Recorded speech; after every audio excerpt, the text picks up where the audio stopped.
오늘 왕의 실습기 행복은 우선순위로부터 제목을 이렇게 잡아봤습니다. 행복을 연구한다는 행복연구소 소장 박시호 이사장이라는 분은 자기의 웹페이지에다가 행복 우선순위라는 글을 이렇게 올렸어요. 우리는 왜 사는가? 행복하기 위해서 산다. 그럼 어떻게 살아야 행복한가? 사람들의 공통적인 생각을 적어본다. 첫째는 건강해야 된다. 맞는 말이죠. 재물이 있어도 지위가 높아도 건강을 잃으면 아무것도 할 수 없다. 행복의 첫째 조건을 건강으로 꼽았습니다. 두 번째는 어느 정도 먹고 살 만한 재력이 있어야 된다.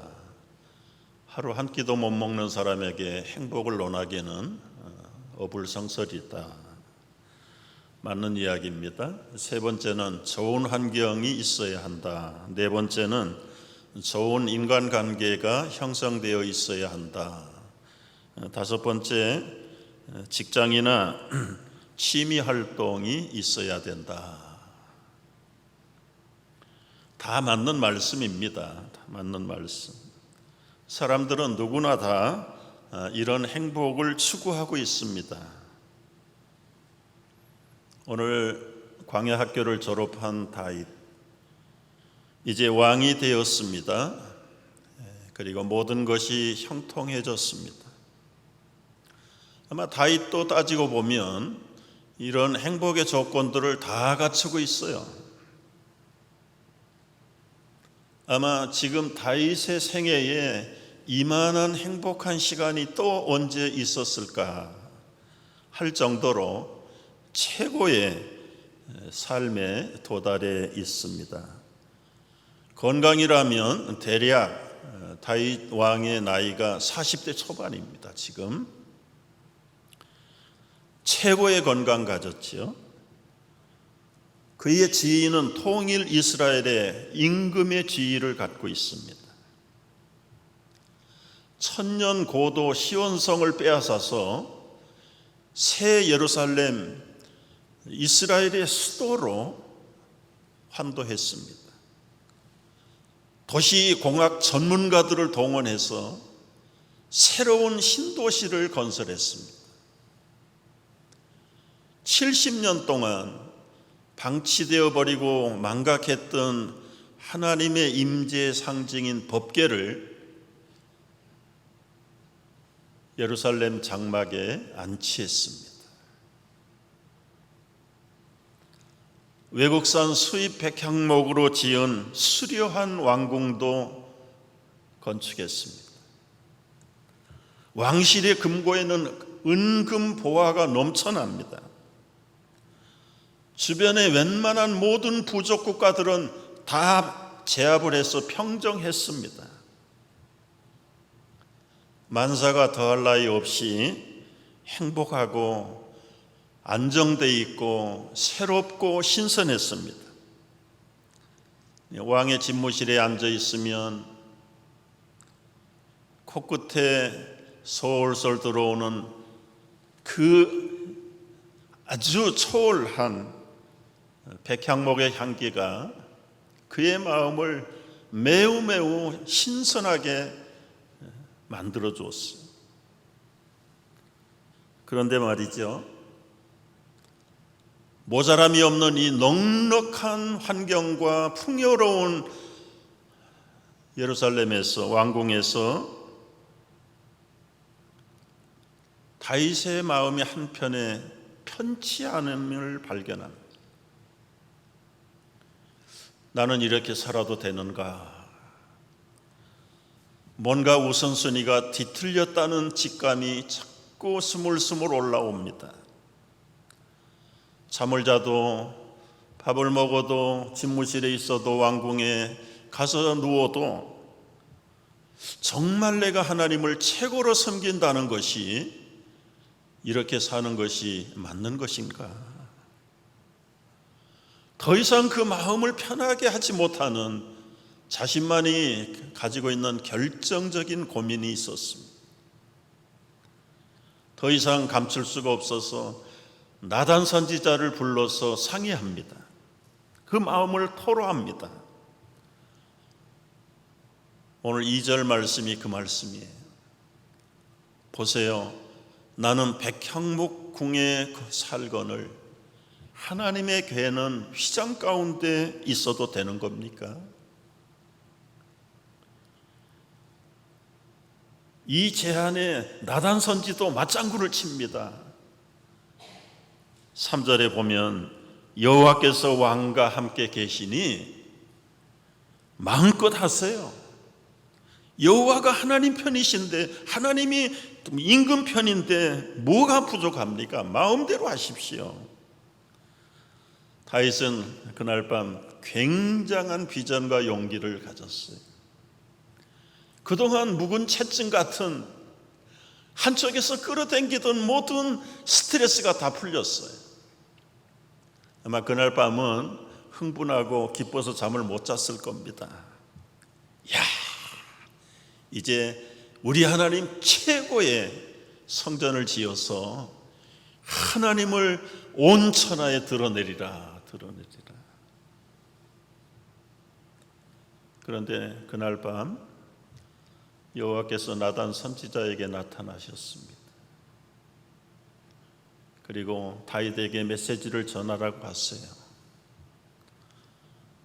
다음날 아침 나단 선지자가 다윗을 찾아왔습니다. 그 내용이 5절부터 계속되는 겁니다. 하나님께서 왕에게 이렇게 물으셨습니다.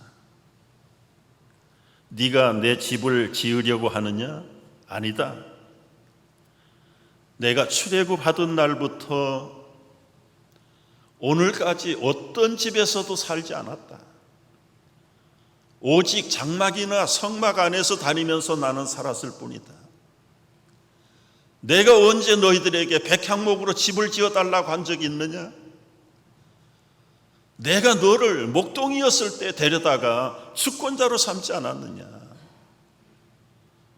나는 언제나 너와 함께 있어서 네 모든 원수들을 물리쳤고 내 이름을 빛나게 해주었다. 나는 한 곳에 정하여 자리 잡고 살지 않겠다. 내가 죽은 후에 네 몸에서 난 씨 솔로몬이 내 뒤를 세워서 이어서 그의 나라를 견고하게 하고 그는 내 이름을 위하여 집을 건축할 것이다. 어제하고는 완전히 반대로 너 안 돼. 내 삶의 우선순위가 성전 건축이야? 아니야. 하나님이 거절하세요. 다윗의 우선순위가 거절당했습니다. 왜 거절하셨습니까? 오늘 이것을 우리가 한번 풀어보려는 거죠. 왜 하나님은 그토록 하나님 최고의 주의로 살아온 다윗에게 하나님의 성전을 건축하지 못하도록 거절하셨는가? 지금 현재 다윗 임금의 최고의 우선순위는 하나님의 이름을 드러내고 하나님의 영광을 온 천하에 선포하고 싶은데 하나님이 그걸 거절하신 겁니다. 왜 다윗에게 성전 건축을 거절하셨는가? 그 이유가 무엇일까? 우리가 알고 있는 기존적인 내용들은 네가 많은 전쟁에서 손에 피를 흘렸기 때문에 내 이름을 위하여 성전을 건축하지 못한다. 그거 다 이해하고 있는 구절이에요. 역대상 22장 8절에 보면 분명하게 말씀을 하세요. 너는 피를 심히 많이 흘렸고 크게 전쟁하였느니라. 네가 내 앞에서 땅에 피를 많이 흘렸은즉 내 이름을 위하여 성전 건축 못한다. 그런데 과연 이 말이 우리가 거절하신 100%의 이유일까요? 틀린 말은 아닌데 완전한 거절 이유는 아닙니다. 여러분 한번 따져볼까요? 다윗이 전쟁 많이 한 거 사실입니다. 그런데 그 많은 전쟁 가운데 다윗이 자기의 어떤 개인적인 야망이나 야욕이나 욕심을 위해서 일으킨 전쟁이 한 건이라도 있는지 찾아보십시오. 다윗은 미성년자 때 아마 17살 될까 말까 할 때 군대도 못 가는 나이에 첫 번째 전쟁을 치렀는데 그것이 그 유명한 골리앗 장군 때려 눕힌 거 아닙니까? 블레셋을 때려 눕히고 이스라엘의 평화를 가지고 와서 민족의 영웅이 되었는데 이게 지금 어린 소년 다윗이 기획한 전쟁입니까? 출발부터가 전쟁할 만한 나이도 못 되고, 그런데 다윗은 행복인지 불행인지 이 골리앗을 블레셋을 때려 눕히는 전쟁으로 그의 일생이 시작이 돼요. 그것 때문에 사울 왕의 시기를 받고 광야 학교로 쫓겨난 다음 보십시오. 혼자 있을 때는 전쟁하지도 못했어요. 어떻게 하든지 목숨 살라고 미친 척하면서 블레셋에 망명하고 겨우겨우 극복하고 홀로 서기를 했을 때 하나님께서 400명, 600명 그 가족들까지 1000명 이상을 붙여줄 때 그들의 식생활을 해결하기 위해서는 약탈도 해야 되고 전쟁도 해야 됐어요. 그러나 다윗이 불러낸 사람들입니까?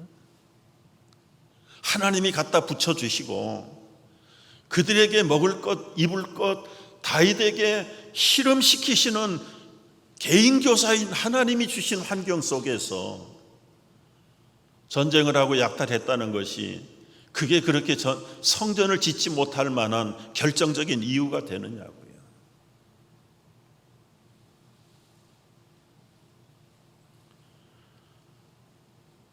다윗은 광야학교를 훈련하면서 자기 어떤 분노, 욕심 그것 때문에 전쟁을 일으켜 본 건은 단 한 건뿐입니다. 단 한 건.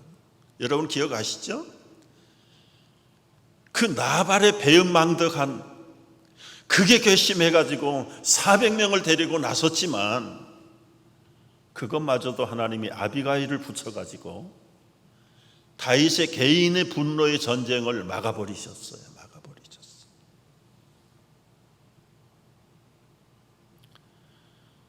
그런데 지금 네가 내 앞에서 땅의 피를 많이 흘렸은즉 내 이름을 위해서 성전 건축 못한다? 좀 앞뒤가 안 맞잖아요. 그러면 진짜 하나님이 다윗에게 성전 건축을 거절하신 속사정은 뭘까요? 진짜 거절 이유는 뭘까요? 여러분 안식이라는 것과 직결되어 있습니다.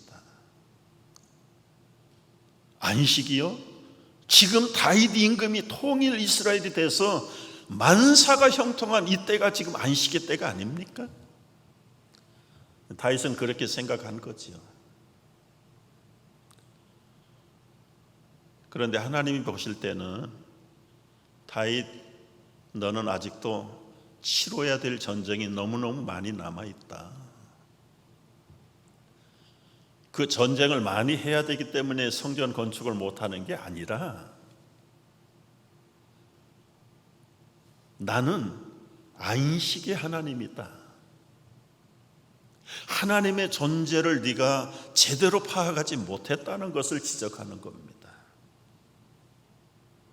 하나님의 존재는 평화의 왕이시고 안식하시는 안정의 최고의 주관자가 되시는 분이다.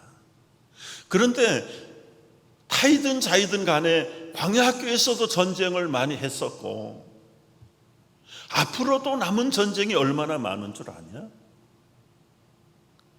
그 전쟁 중에 나를 성전을 지어가지고 가다가 좋은 말로는 안치해버릴 터인데 거기다 가둬놓겠다는 거냐? 아니라는 거예요.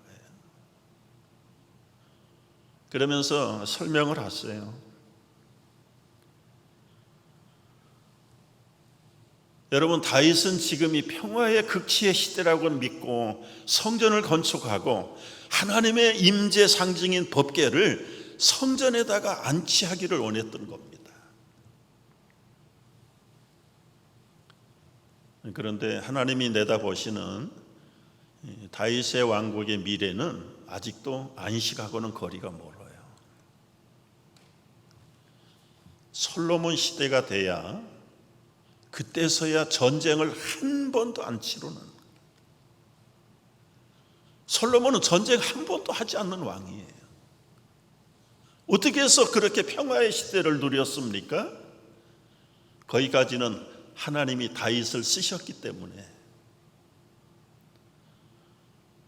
여러분, 우리가 7장을 읽었습니다만 8장을 보십시오. 8장을 보면은 다윗이 어디로 가든지 전쟁판입니다. 전쟁판. 모압과 전쟁이 시작이 됩니다. 소바 왕과의 전쟁이 일어납니다. 그 다음에 아람 사람들과의 전쟁이 있습니다. 하맛 왕과의 전쟁이 있습니다. 10장으로 건너뛰면요, 무비보셋 사건은 9장에 삽입되어 있고 10장에서는 암몬과 전쟁이 벌어집니다. 그 다음에는 에돔 사람과 전쟁을 합니다. 계속해서 전쟁이 앞으로도 계속해 남아 있습니다. 남아 있어요. 그런데 하나님이 이 전쟁 때마다 늘 함께 하셔서 백정백승입니다. 어디를 가든지 다윗이 이기게 되어 있습니다. 다윗이 앞장선 게 아니라 모든 전쟁은 여호와께 속한 것이니, 눈으로 볼 때는 다윗 임금이 왕이 앞장서서 이스라엘의 승리가 이루어진 것 같지만, 다윗의 고백이나 선지자들의 고백처럼 모든 전쟁은 하나님께 속한 것이다. 그건 무슨 말입니까? 하나님이 앞장서셔서 싸우는 전쟁이라는 것이죠. 고대의 전쟁들은 신들의 전쟁이에요.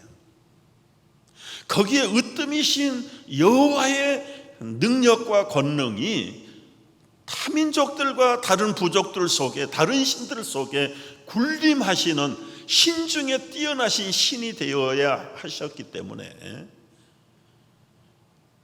하나님은 형체는 보이지 않으시지만 모든 전쟁의 앞장을 서신 것입니다.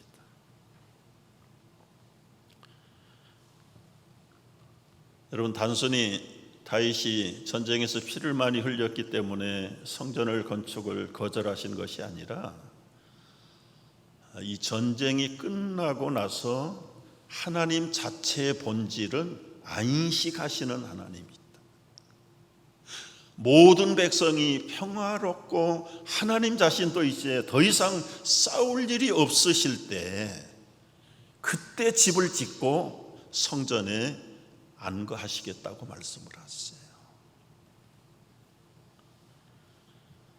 그렇다면 여러분, 진정한 이 법궤가 가지고 있는 상징이 무엇인가를 우리가 다시 한번 봐야 돼요.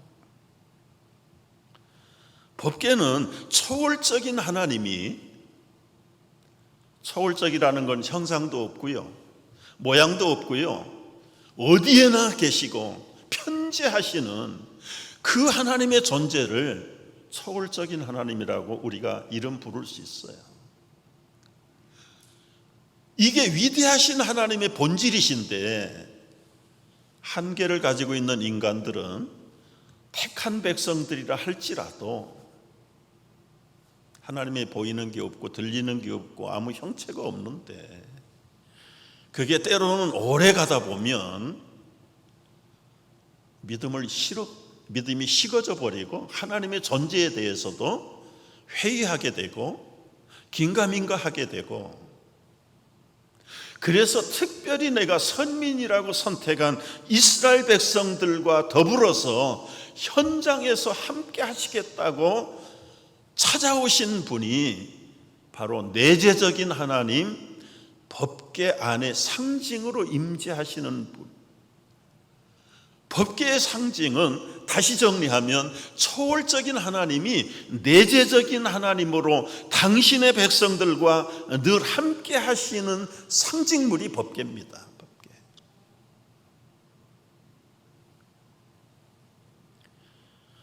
여러분, 법궤가 언제 만들어졌습니까? 모세를 앞세워서 출애굽을 하신 후에 시내산에 왔을 때 하나님께서 모세를 향하여 율법을 주시고 그리고는 성막을 만들라고 말씀하세요. 그 성막의 핵심이 법궤입니다. 거기에 기록되어 있는 세 가지 물건, 두 돌판, 아론의 쌍난 지팡이, 만나를 담은 항아리, 세 개를 넣어서 상자를 만들고 그룹을 만들어서 지성소 안에 안치하시는 거예요. 그런데 광야에서 만들었던 성막은 고정식 성막이 아니잖아요.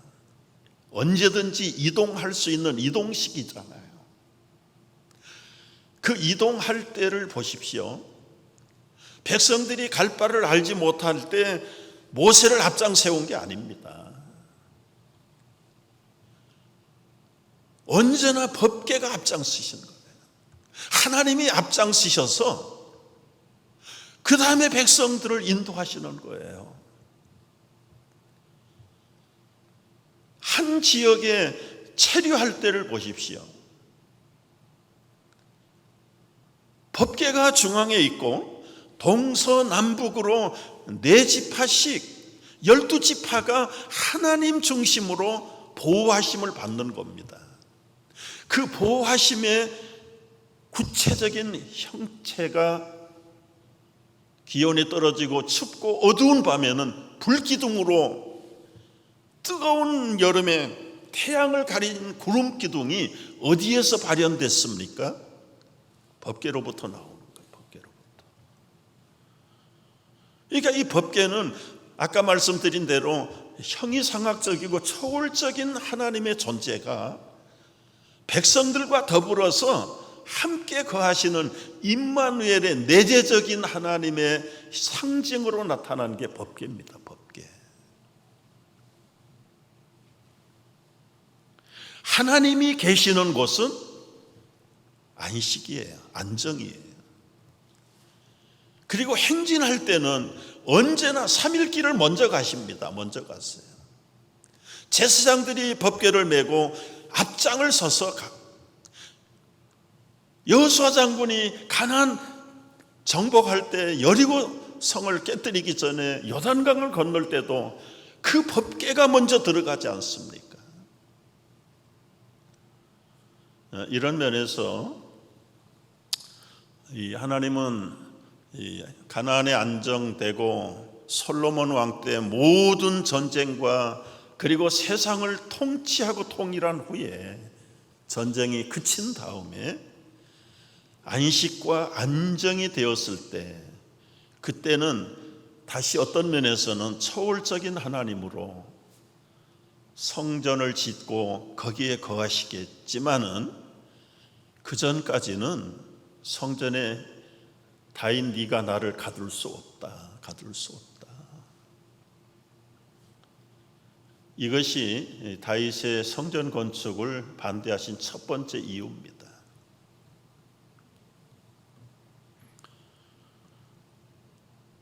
여러분, 인생은 싸움터예요. 그런 면에서 우리의 인생을 거기에 적용을 해본다고 하면, 여러분, 우리는 현실의 생활의 싸움이든 때로는 물리적인 국가와 국가의 전쟁과 분란이 그치지 않는 사회 속에 살지만, 영적으로 볼 때 아무리 나라가 안정되고 경제적으로 환경이 좋고 좋은 친구들 만들었다고 해도 그것이 행복의 조건이냐? 지금 다윗을 통해서 아니라는 걸 보여주는 거예요. 다윗도 그렇게 생각을 했어요. 이스라엘 통일 완성됐지요. 자기는 최고의 2대 왕으로 등극했지요. 새로운 수도도 만들었죠.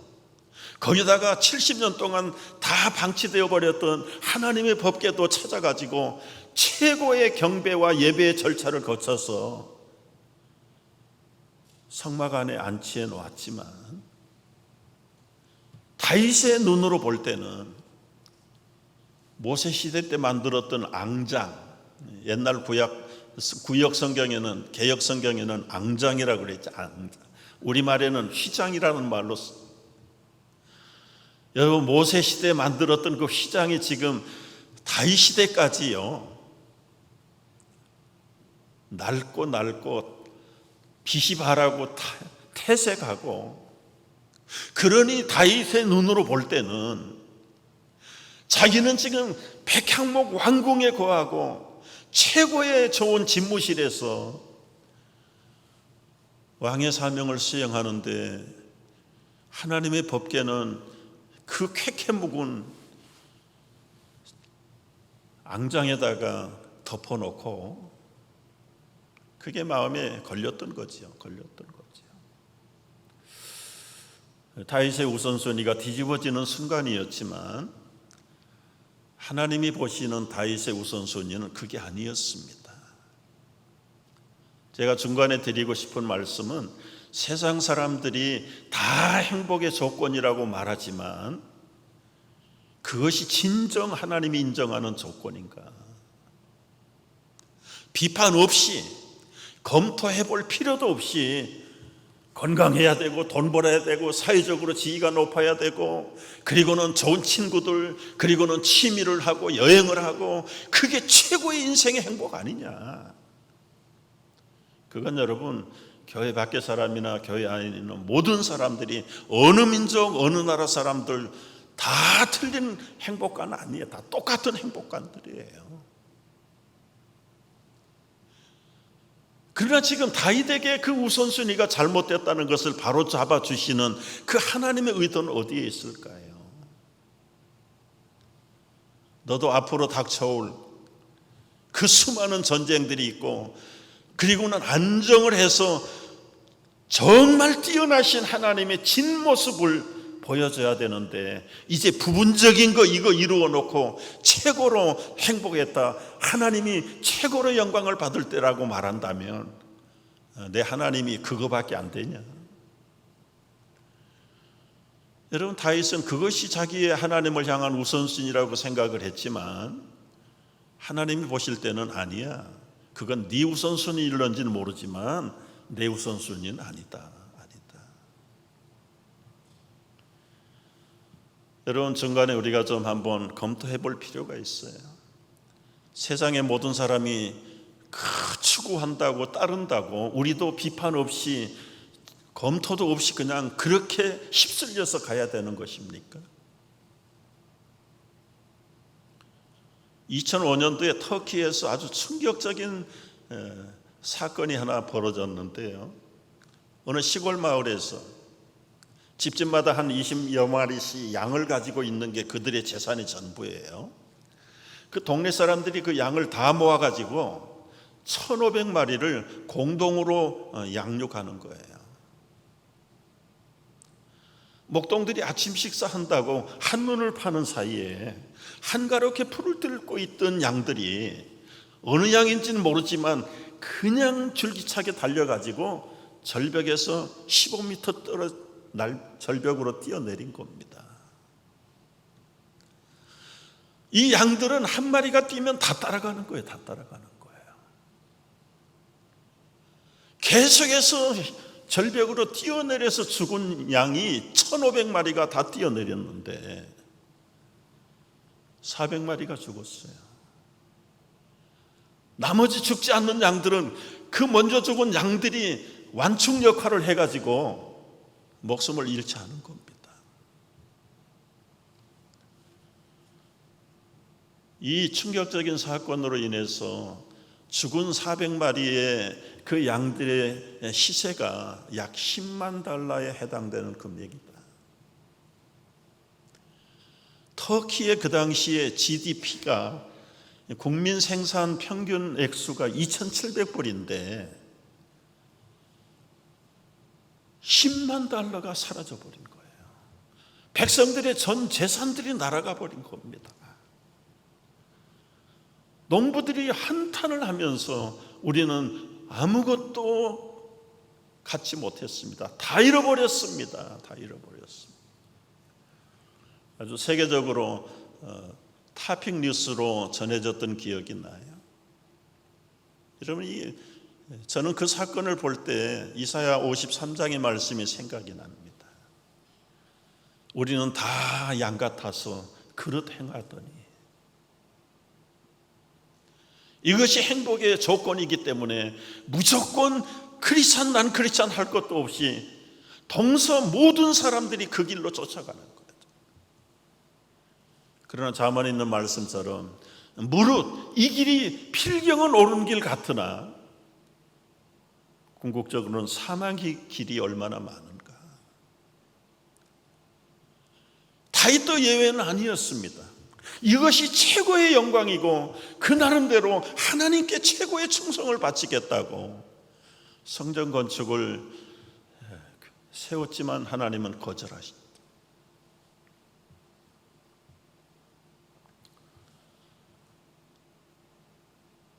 거절하신 이유는 하나님은 안식의 하나님인데 지금은 안식할 때가 아니라는 거예요.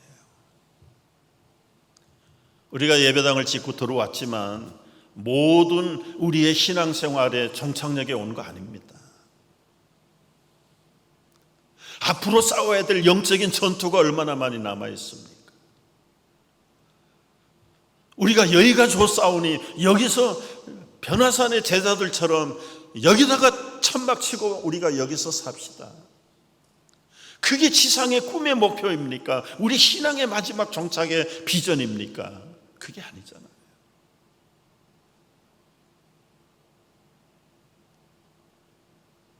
하나님이 저렇게 백향목 언제 성전 너희에게 지어달라고 했냐? 때가 아니라는 거예요. 때가 아니다. 그건 때가 언제냐? 때가 언제? 오늘 여기 말씀에도 그 말씀 나오죠. 여러분 말씀 보세요. 12절 말씀 보십시오. 내 수완이 차서 내 조상들과 함께 누울 때, 이건 다윗이 죽어서 조상에게 돌아간 다음에 네 몸에서 난 씨가 네 뒤를 이어서 나라를 견고하게 되는데, 우리가 미리 알지요. 솔로몬이죠. 이때는 지금 솔로몬 태어나지도 않을 때입니다. 그가 내 이름을 위하여 집을 건축할 것이요 나는 그의 나라 왕위를 영원히 견고하게 하리라. 견고하게 하리라. 나는 그에게 아버지가 되고 그는 내게 아들이 되리니 그가 만일 죄를 범하면 내가 사람의 매와 인생의 채찍으로 징계하려니와 내가 내 앞에서 물러나게 한 사울에게 내 은총을 빼앗은 것처럼 그에게서는 빼앗지 아니하리라.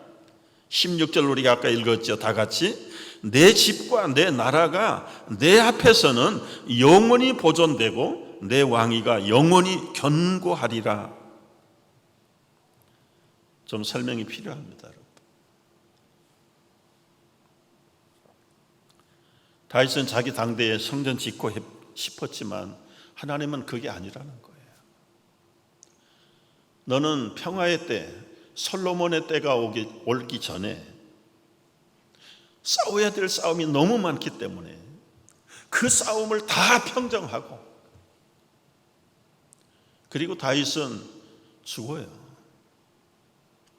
네가 이루어오는 그 평화의 시대의 주인공인 솔로몬 시대에 내가 내 집을 짓겠다.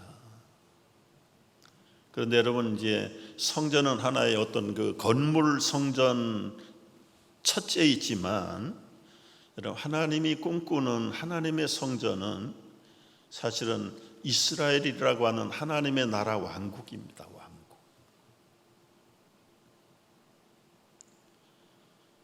첫 번째 이유는 아까 싸워야 될 싸움이 많기 때문에 하나님은 안식하는 하나님이 아니라 싸우시는 하나님이기 때문에 성전에 거할 수 없다는 것이 첫 번째 이유였고요. 두 번째는 네가 나의 왕국을 세워? 내가 내 왕국을 세운다. 내가 내 왕국을 세운다는 거예요. 여러분 보세요. 4절을 보시면은요. 6절입니다. 5절 끝에서 이렇게 말씀하시죠. 네가 나를 위하여 내 살 집을 건축하겠느냐? 말이 안 되는 소리다. 그 이유가 뭐냐면 6절에 내가 이스라엘 자손을 애굽에서 인도하여 낸 날부터 오늘까지 집에 살지 않았다. 그러니까 네가 꿈꾸는 성전은 궁극적으로 내가 살아야 될 집인데, 내가 살아야 되는 그 나라와 집은 내가 세운다는 거예요. 6절에 보면 내가 이스라엘 자손에서부터 시작, 7절을 보십시오. 중간에 모든 곳에서 내가 내 백성 이스라엘을 먹이라고 명령한 이스라엘 어느 지파들 가운데 하나에게 내가 말하기를 너희가 어찌하여 나를 위하여 백향목집을 건축하지 아니하였느냐 말하였느냐. 여기 여러분 주어를 보라는 거예요. 주어. 내가 말하기를. 8절에도 보십시오. 내가 너를 목장에 양을 칠 때에 너를 주권자로 기름 부어 세우지 않았느냐. 9절 보세요. 내가 가는 모든 곳에서 내가 너와 함께 있어 모든 원수를 멸하지 않았느냐. 10절도 내가 내 백성 이스라엘을 위하여 한 곳을 정하고, 11절도 전에 내가 사사에게 명령. 여러분 이 7장에 나오는 내용의 말씀 시작과 끝과 구구절절이 내가 누가 하신다고요? 하나님이 이 나라를 세우는 것이지 네 다윗이 잘해서 세운 거 아니야. 솔로몬이 지혜로워서 성전 세우는 게 아니라 그 안식의 때가 되면 내가 솔로몬을 통해서 성전을 건축할 거야. 여러분 행복의 우선순위를 혼돈하지 않기를 바랍니다. 행복은 내가 만드는 게 아니에요. 건강하다고, 재물 많다고, 사회적으로 지위가 높다고, 여러분 좋은 친구들, 뛰어난 친구들 가졌다고, 자기 취미생활 잘한다고 그게 행복하다면 부지기수로 자기 스스로 목숨을 끊는 유명한 사람들, 돈이 없습니까? 지위가 높지 않습니까? 인기가 없습니까? 왜 그들이 스스로 인생을 포기해요? 진짜 영적인 우선순위가 잘못된 거예요. 그들의 인생을 자기가 세운 줄로 아는 것, 어리석은 짓이죠. 여러분 우리가 힘쓰고 애써서 하나님의 교회를 섬기는 거 나쁘다고 할 이유가 없어요. 마땅히 그렇게 해야 되지요.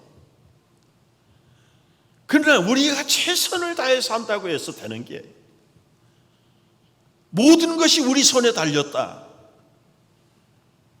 하나님을 우리 밑으로 놓는 결과이죠. 하나님은 진짜 우선순위를 다윗에게 가르쳐주고 싶은 것, 네 나라와 내 인생 그리고 너의 후손들, 사울처럼 잘못해도 네 후손들은 내가 멸하지 않겠다. 여러분 다윗이 잘못했지요. 솔로몬도 얼마나 말년에는 엉망진창으로 살았잖아요. 르호보암 때는 완전히 그냥 두 나라가 갈라져 버리잖아요.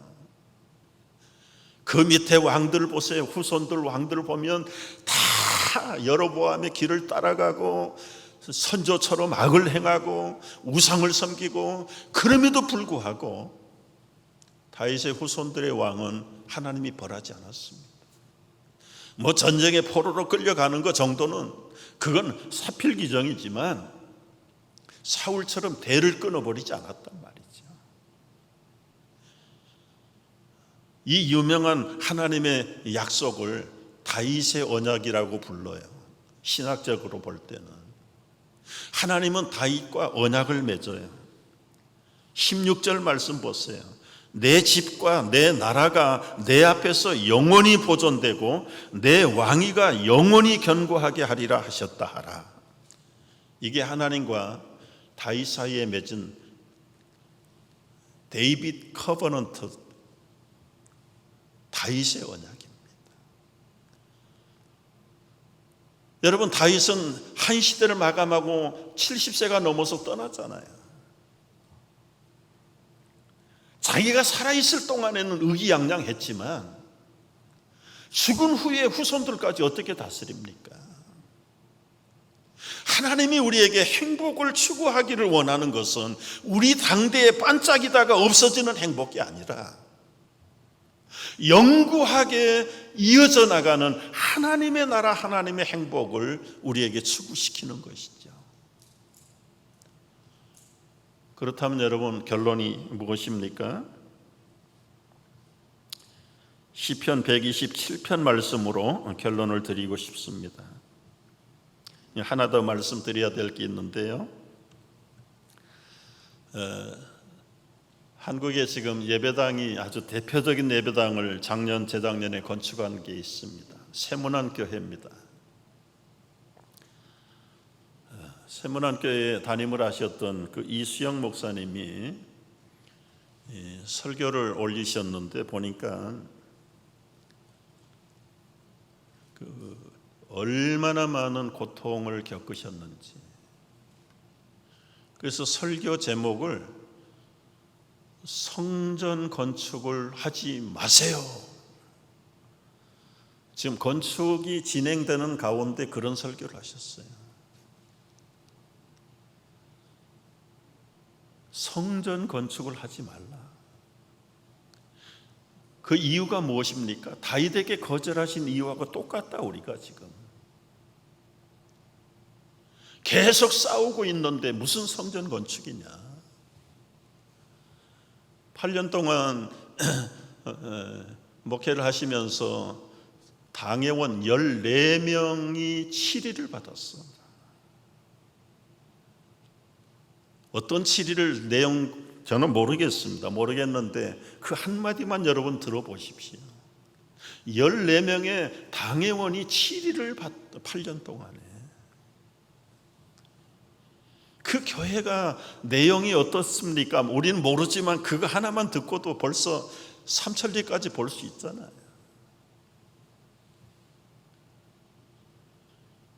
그런 과정 속에서 완공을 못하고 이분은 은퇴를 하셨습니다. 그리고 후임 목사님이 오셔서 성전을 건축하셨는데 사진이 아마 안 뜨는가 보네. 정말 아름다운 성전을 건축하죠. 이게 광화문이 자리 잡고 있는 겁니다. 여러분, 여기서 우리가 깊이서 생각해야 될 것은 눈으로 나타난 예배당 건물이 중요한 건 아니다. 우리 인생의 어떤 업적이나 어떤 전시 효과가 우리의 행복의 척도가 아니라는 것이죠.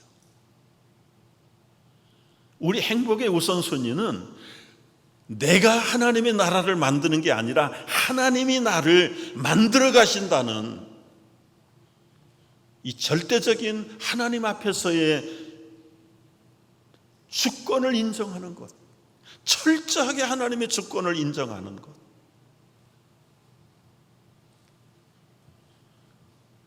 시편 127편 1절 2절을 읽고 기도하겠습니다. 다 같이 읽습니다. 여호와께서 집을 세우지 아니하시면 세우는 자의 수고가 헛되며 여호와께서 성을 지키지 아니하시면 파수꾼의 깨어 있음이 헛되도다. 너희가 일찍 일어나고 늦게 누우며 수고의 떡을 먹음이 헛되도다. 그러므로 여호와께서 그의 사랑하시는 자에게 평안을 주시는도다. 안식을 주시는도다. 진짜 하나님의 하나님을 그때서야 맛볼 수 있다는 겁니다. 기도하겠습니다.